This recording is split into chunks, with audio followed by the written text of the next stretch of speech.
brought you by Silver Pumps and Motors.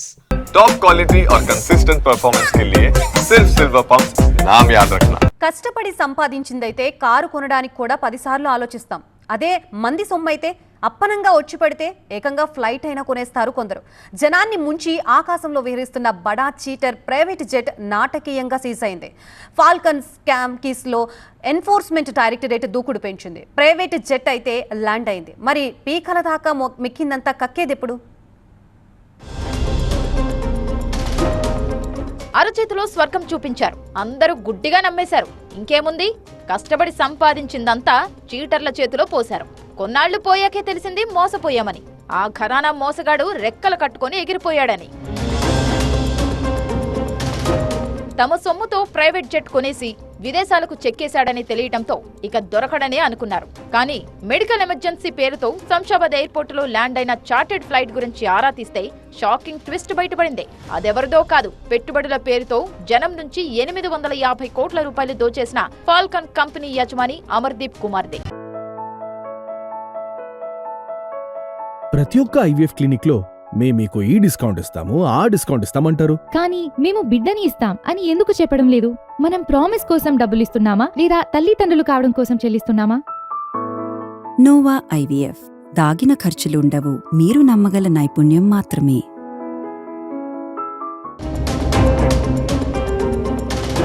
Private jet land అయ్యాకే తెలిసింది ఏ emergency లేదని. వెంటనే ఈడీకి information ఇచ్చారు ఎయిర్పోర్ట్ అధికారులు. దుబాయ్ నుంచి హైదరాబాద్ కు వచ్చిన చార్టెడ్ ఫ్లైట్ ని ఈడీ అధికారులు సీజ్ చేశారు. ఈ సందర్భంగా శంషాబాద్ ఎయిర్పోర్టులో 12 గంటల హైడ్రామా కొనసాగింది. ఫ్లైట్ లో ఉన్న వారిని పోలీసులు అదుపులోకి తీసుకున్నారు. ఫాల్కన్ కంపెనీ చీటింగ్ కేసులో ప్రధాన నిందితుడు అమర్దీప్ 14 కోట్లు పెట్టి ఆ ఫ్లైట్ కొన్నట్లు గుర్తించారు.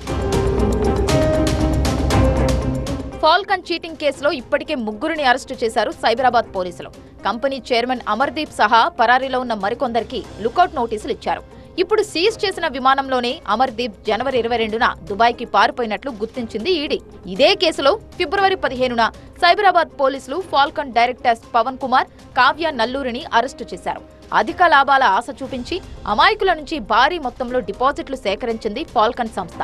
ఫాల్కన్ ఇన్వాయిస్ డిస్కౌంటింగ్ ప్లాట్ఫామ్ పేరుతో ఏకంగా 1700 కోట్లు వసూలు చేసింది.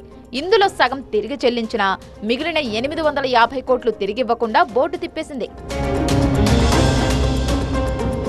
తెలుగు రాష్ట్రాల్లో ఏకంగా 6,979 మందిని మోసగించింది ఫాల్కన్ సంస్థ. హైదరాబాద్ కేంద్రంగా జరిగిన ఈ భారీ స్కామ్ కుదిపేస్తోంది. తక్కువ సమయంలో ఎక్కువ లాభాలు అనే ట్యాగ్ లైన్ తో నట్టేట ముంచింది ఫాల్కన్ కంపెనీ. ప్రకటించినట్లు రిటర్న్స్ ఇవ్వకపోతే జనానికి నమ్మకం కుదరదని కొంతమందికి నమ్మకంగా చెల్లించింది. ఇది చూసి వెనక ముందు ఆలోచించకుండా పోటీలు పడి మరీ లక్షలు కోట్లు డిపాజిట్ పెట్టారు. వన్ ఫైన్ మార్నింగ్ సదరు కంపెనీ షట్టర్ దించేసింది. కోట్ల రూపాయలతో కంపెనీ యజమాని విదేశాలకు పారిపోయాడు. 45 నుంచి 180 రోజుల్లోనే 11 నుంచి 22% రాబడొస్తుందని నమ్మించడంతో చాలా మంది ఫాల్కన్ గ్రూప్ లో పెట్టుబడులు పెట్టారు. సాఫ్ట్వేర్ ఉద్యోగులు, కేంద్ర రాష్ట్ర ప్రభుత్వ ఉద్యోగులు, డాక్టర్లు, వ్యాపారులు ఇలా ఎంతో మంది కంపెనీ మాటలు నమ్మి కోట్లు డిపాజిట్లు చేశారు.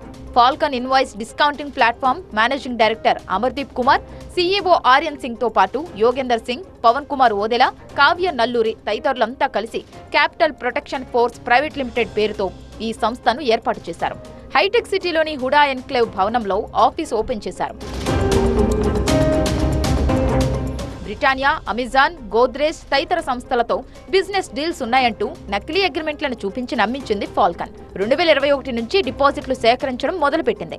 45 రోజుల ఇన్వాయిస్ స్కీమ్లో 11 నుంచి 12% వడ్డీ, 90 రోజుల ఇన్వాయిస్ ప్లాన్లో చేరితే 16 నుంచి 18% వడ్డీ, 180 అంతకంటే ఎక్కువ రోజులున్న ఇన్వాయిస్ ప్లాన్లో చేరితే 20 నుంచి 21.95% వడ్డీ రేటు చెల్లిస్తామని ప్రకటనలిచ్చారు. 25,000 నుంచి 9 లక్షల రూపాయల వరకు ఇన్వాయిస్లు అందుబాటులో ఉంచారు. ఈ సంస్థలో 1.5 నుంచి 4 కోట్ల దాకా పెట్టుబడులు పెట్టిన వారు కూడా ఉన్నారు. 850 కోట్ల సొమ్మును 14 కంపెనీలకు మళ్లించింది ఫాల్కన్. తర్వాత కస్టమర్ల నుంచి ఒత్తిడి పెరగడం, బాధితులు ఆఫీస్కి పోటెత్తడంతో జనవరి 15న ఆఫీస్ మూసేసి పరారయ్యారు.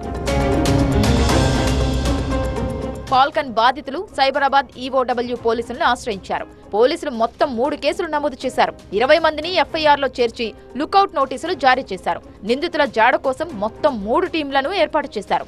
ఈ కంపెనీకి సంబంధించిన 22 బ్యాంక్ అకౌంట్లను గుర్తించారు. గతంలో బ్లూ లైఫ్ ఇంటర్నేషనల్ కంపెనీ పేరుతో అమర్దీప్ టీం మల్టీలెవెల్ మార్కెటింగ్ మోసాలకు పాల్పడినట్లు దర్యాప్తులో గుర్తించారు. 2022లో చేవెళ్ల పోలీస్ స్టేషన్లో వీరిపై కేసు నమోదైంది. 2 ఏళ్లుగా హైదరాబాద్ తో పాటు గోవా, దుబాయ్లో పబ్స్ పార్టీలకే లక్షలు తగలేసిన అమర్దీప్ దుబాయ్లో కాస్ట్లీ విల్లా కొనుక్కొని సెటిల్ అయినట్లు అనుమానిస్తున్నారు. దుబాయ్లో తలదాచుకున్న అమర్దీప్ ని రప్పించే ప్రయత్నాలు మొదలుపెట్టారు సైబరాబాద్ పోలీసులు. అతనికి సంబంధించిన ప్రైవేట్ జెట్ ని ఈడీ సీజ్ చేయడంతో ఈ కేసులో కొంతైనా న్యాయం జరుగుతుందనే నమ్మకంతో ఉన్నారు బాధితులు.